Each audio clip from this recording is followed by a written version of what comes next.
Hello, hello, hello, dreamers. Perla here, as always. Thank you for your love and support. Thank you for liking, sharing, subscribing to the channel. And if you haven't done so, go ahead and do so. We would love to have you. So this is Monday's Love Messages Extended. Um, so we're gonna go ahead and we're gonna jump right on in. For those of you that chose card number one, it was a reminder that it is safe for you to love. Okay, let's see. Can we get a clear picture? There we go. It is safe for you to love. Again, the main thing that I was picking up around this energy was the fact that for a very long time, you guys were either in one relationship, like a long term relationship, or you have constantly been in relationships where you've had to prove your worth to whoever it is that you're with. That you've had to almost, and I know this is going to sound bad, but like beg for love, beg for affection.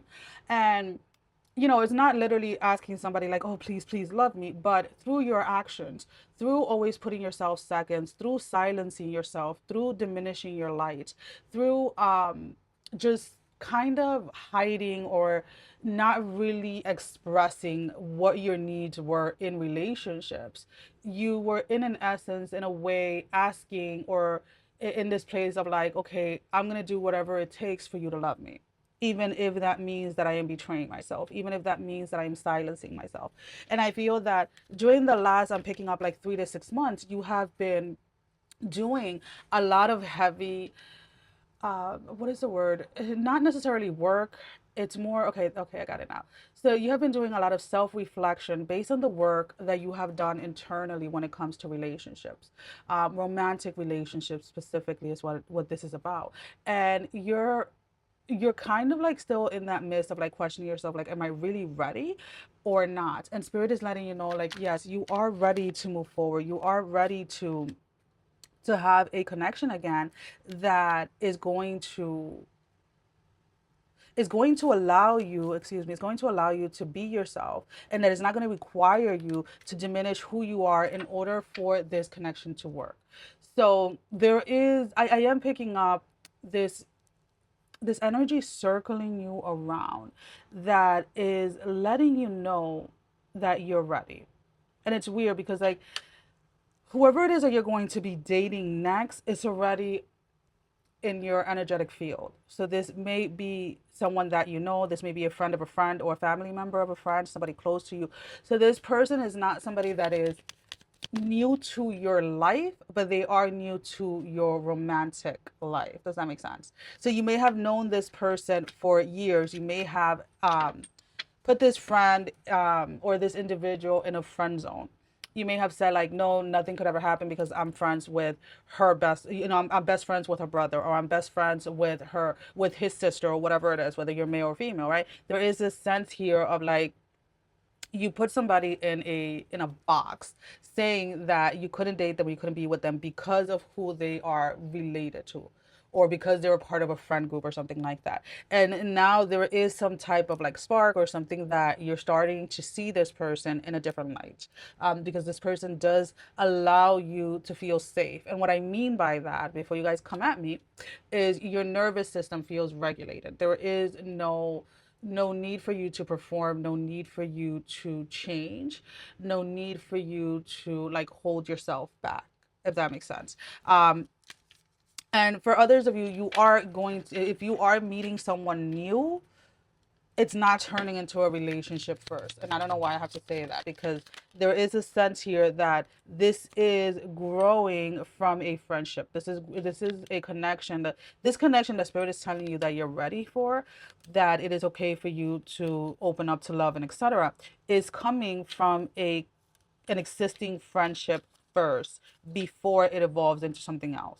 Okay. So if you've been single for a while and you meet somebody and you're wanting to like, start something right away, then this message is not for you. Okay. And the reason why I say that is because the foundation of the connection that spirit is letting you that you're ready, it's safe for you to love, excuse me, is coming from a friendship foundation first. Okay. So why is it that I am very adamant about the distinguish is because if you go ahead and you meet somebody, you're gonna be like, oh, I started dating them and you lied to me because they ended up cheating on me. Well, I didn't lie, you just didn't use your inner ears to listen to what I was saying. Okay. Okay. But yes, this is something that is going to grow very beautifully. This is something that is going to be very solid. I do see a very there's a solid foundation here again because of how this connection evolved through a friendship. And I do feel that initially, either at some point you notice this person, you were like, oh my God, like they're so fucking hot or they're so fucking beautiful, whatever it is. But the family connection that they have either to a friend or maybe whatever it is what has stopped you in the past. And I feel like it has stopped both of you from mutually telling each other that you guys kind of like liked each other, right? So I'm gonna use like an example. So you guys know I have 4 kids, and I have my eldest is gonna be 21, and I have 3 teenagers that are gonna be junior in high school, and they're twin girls and a boy, and they're not allowed to date each other's friends, if that makes sense. So like the girls are allowed to have crushes on my son's friends, but they're not allowed to date them. And my son is allowed to have crushes on his sister's friends, but he's not allowed to date them. And that's just a rule that they came up with. And I think that is very funny because I'm like, you guys are like still in high school. Like that's gonna change as you guys get older or whatever. But it's funny because like that's kind of like what is happening here. You may have known this person since like middle school or high school, and now you guys are out of college or whatever it is. And now it's like, wow, like we could have been together all this time, but we stopped because of so and so, or whatever it was, and it is safe for you guys to now go ahead and move forward with this. I really do love this energy for you. Okay, okay. For those of you that chose card number 2, express your love. So you're in a connection. This is a relationship. Let's just put it this way. This is a relationship that you, for whatever the reason, may have felt hesitant to express how you truly feel. You have been resisting the urge to like say I love you to someone or to let somebody know that you're fully committed. Where this energy is coming from is the space of like not wanting to be rejected or not wanting to be, and I'm sorry that I'm moving the table so much, guys. Just bear with me. But there is a sense here that you're there's an energy about around that feels awkward when it comes to being vulnerable. Is what I'm picking up. So let's go ahead and let's see. Why is it that you're so? I need to flip my desk around, guys. Why is it that you feel so awkward about being vulnerable? Okay. It was okay. You maybe grew up in a household that you weren't necessarily told that you were loved. You knew that you were loved, but it wasn't something that was verbally expressed. So like your parents didn't come up to you and say like I love you or this and that. And there's something there like you feel it, but it's hard for you to say. It's hard for you to express. And whoever it is that you're dealing with is very much very vocal, very expressive with their emotions and their feelings. And it's like when they say I love you or they tell you how much they care for you, you say me too. But it's like it's almost kind of like your lips, your mouth has a really hard time saying it. And I laugh because like, we sometimes don't realize how conditioned we get to certain things, certain behaviors, certain patterns based on our culture and based on how we were raised. And that's the only reason why like I chuckle because I feel like this relationship is finally going to allow you to free yourself from those restrictions that live within you that do not allow you to express openly to someone how you genuinely feel.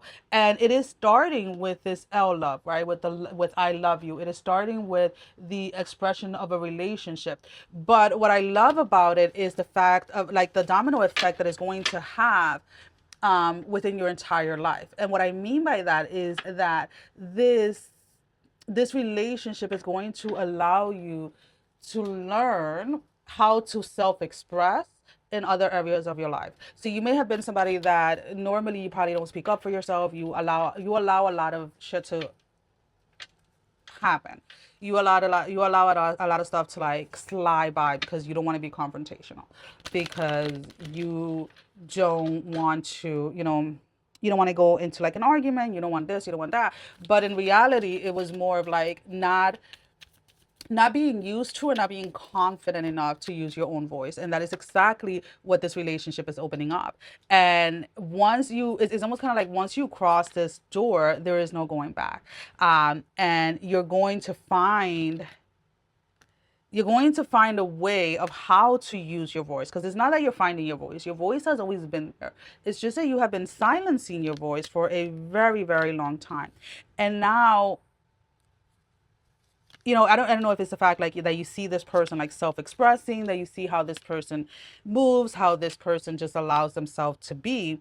You're choosing to do the same. You're choosing to like just allow yourself to self-express within this connection, but also in other areas of your life. So this again, this relationship has been really good for you, and it's going to continue being good for you because it is allowing you to those to stand up for yourself in those areas and in those parts of your life that you have been kind of suppressing down, that you have been kind of like hiding, silencing, and etc.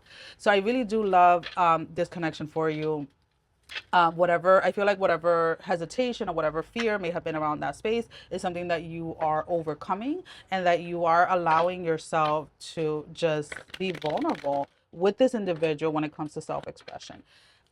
This person, I'm gonna say, I feel like this person has been very patient with you. This person, and when I say patient, I mean you came with some trauma, my love. As we all do, right? We all come with some type of trauma, but some people can carry their trauma in a way that they do not allow it to affect the relationship directly, right? And some people unfortunately don't. And I feel that for a lot of you, you didn't really know how to separate your trauma whenever you were in a relationship. Now, what let me explain what that looks like, right? We're going to use the analogy of like a job. So like let's say you wake up to go to work, right? And you end up having a flat tire. You end up they end up mixing your order when you you find so yeah, you end up getting a flat tire on your way to work. Your coffee order was made wrong. You get to work, somebody is parked in your parking spot, right? And all of these things seem to be going so horrible for you. So when you clock into work, you end up taking out all of that frustration and anger and resentment of how your morning went to your coworkers, to your clients, to your patients, or whatever it is, right? That is a way where you're bringing something that is outside of your workspace into it, right? Even though nobody at work, your coworkers, your clients, your patients, whatever it is, they have nothing to do with what happened prior to you walking in, right? So that would be you, right? That's the version of you that is showing up. Whereas your partner could have had the same exact experience, flat tire, wrong coffee order, somebody stole their parking spot and everything like that, but they walk into work, and the minute that they cross that threshold, they leave that exactly behind because they are aware and conscious enough that to know that their coworkers and their patients, their clients, or etc., are not meant to be responsible for what happened before they walk through that door. So they're able to be present for their clients, they're able to be present for their patients, for their coworkers, without bringing the extra drama in. And I feel that that is what this person is teaching you. And not in a necessarily like saying like, oh, you have to. It is like through their existence, through the way that they move in life, that is what you're learning within this connection. And I really do love this energy because honestly, you're growing a lot throughout this connection. And you're learning that the things that do not serve you are meant to stay behind. They were not meant to break you. They were meant to help you evolve. They were meant to help you reevaluate how it is that you show up in life, reevaluate how it is that you move through life, and how it is that you carry your experiences in life. Okay? I hope that makes sense. All righty.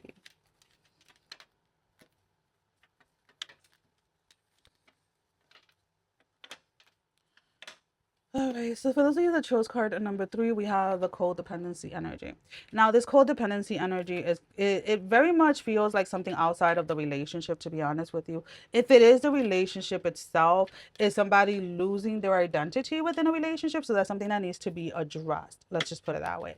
But I feel here that there's more of this energy where you or your partner are focusing a little bit more either on work or projects, or wanting to be here or there for this or that, and it is affecting a current relationship. There is a sense here that somebody feels left out, somebody feels like their significant other is choosing someone or something else. Now, for those of you that this is involving like other family members, whether it is children with another person, whether this is like your parents or whatever it is, there is an exclusion that your partner, or maybe you're the partner, you apply this energy however it is, but there's somebody here that feels excluded from a family dynamic that was created prior to the current relationship. And I'm going to say this, whoever it is that is feeling excluded, you have to ask yourself why. Is it really valid? Like, are you physically being excluded from things? Or are you feeling like you're being excluded because stories about the past or whatever comes up and it makes you feel some type of way? Now, the only reason why I say to have that different that distinction is because for some of you, you feel like, I don't know, this is some twisted energy here where you may feel like, damn, like they have all of these inside stories or inside jokes and I'm not a part of them. But you have to understand that you came into this person's life at a certain chapter in their life. And you shouldn't feel weird or anything like that, especially if this person has kids with someone else. Like, you need to distinguish the two, my love. And I get it. This may be coming from like some unresolved issues, and this is where I'm picking up more this energy of like, you rely very, okay. So this portion of the reading is more for those that rely very heavy on the person that they're with. So you are somebody that when you get into a relationship, you abandon yourself completely. And what I mean by that is that your entire life, your entire existence now becomes this person, becomes making this person happy, becomes about being available and ready for this person. Now, I don't care whether you're a man or a woman. This is the energy that I'm picking up. And there's a sense here where if something from their life, right, something from their previous life bothers you so much, it has nothing to do with the fact that that was an experience that they had. It has to do with the fact that you tend to lose your identity within these connections. If you're choosing to date a woman or a man that has children, there is history there. There is a relationship obviously that was there prior to you. And you cannot, like, I'm going to be honest with you, if you push this person to choose between you and their kids, they may choose, it may seem like they're choosing you temporarily, because they're trying to give you this false feeling of safety. And I say false because you're not going to be able to keep this person away from their kids or from their parents or their family member, for as long as you think you are, or like forever. This is going to be a temporary thing for whatever it is. And then the reality of it is going to hit you, because the reality of it is not that this person, it is not that she spends time with her kids. It is not that she spends time with her family. The reality here is that you want this person just for yourself. And when you are so codependent that you feel the need to remove everything around that you feel that is a threat, then you have to come to the understanding that you're not standing within a solid foundation within yourself. Because if you have trust, if you have love, if you have a mutual relationship of two people wanting to work something out, then you could be aware of any threats that may be out, but you should also be in the knowing that your partner is not going to betray you.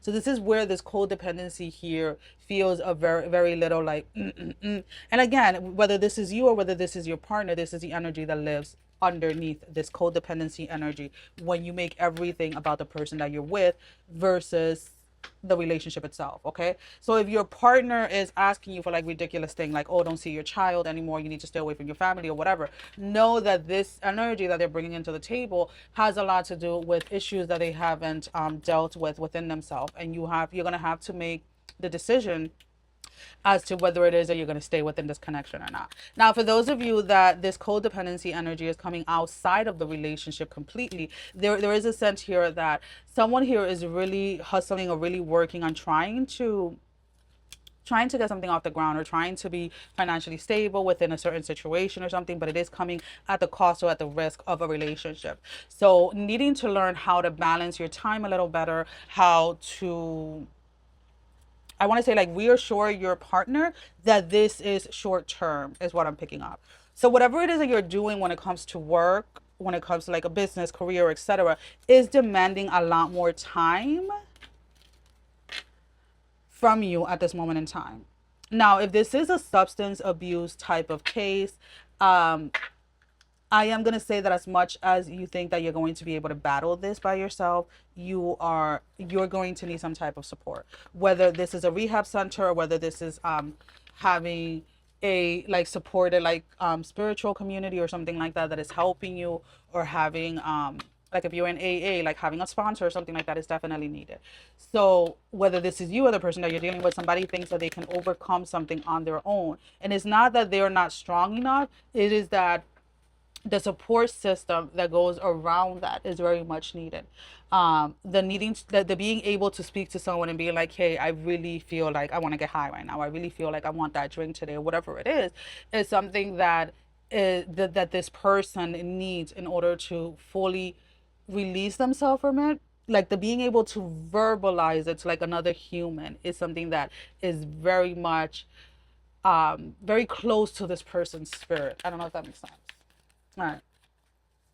So, for those of you that are dealing with an addiction or dealing with somebody that has an addiction, this has been a long term. This has been going on for a very long time. This person relapsed, has relapsed a couple of times, and again, it is not about the lack of control or the lack of wanting or will. It is more of the lack of support that they've had in the past when it comes to trying to beat this addiction. So maybe you needing to ask for help, needing to ask for support, or needing to be that support for this person is something that, in whatever capacity that is, right? It's not about enabling this person to continue on with the addiction, okay? Just be aware of that. Alrighty, guys. Well, that is all that I have. Sending every single one of you love, strength, and blessing, guys. Take care. Love you all. Bye bye.